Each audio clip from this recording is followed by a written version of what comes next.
اکثر ہم زندگی میں ایسے مقام پر پہنچ جاتے ہیں جہاں نہ آگے راستہ ہے نہ پیچھے لوٹنے کا موقع، جہاں فیصلے ہمارے اختیار میں نہیں، حالات ہمیں مجبور کرتے ہیں، اور یہ مجبوری انسان سے وہ بھی کروا دیتی ہے جو وہ کبھی سوچ بھی نہیں سکتا۔ یہ صرف غریب کی بھوک نہیں، یہ قرض، کرایہ، بیماری، بچوں کی ضرورت، یہ سب مل کر انسان پر ایسا دباؤ ڈال دیتے ہیں کہ وہ حیران رہ جاتا ہے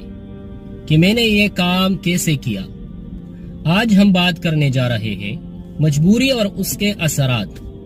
اور یہ بھی کہ ہم غلط راستہ پکڑنے سے کیسے بچیں۔ جب انسان کے پاس بنیادی ضرورتیں پوری نہیں ہوتی، جب کھانے کے لیے روٹی نہیں یا بچوں کے لیے پیسے نہیں، تو انسان اپنی طاقت سے زیادہ دباؤ محسوس کرتا ہے۔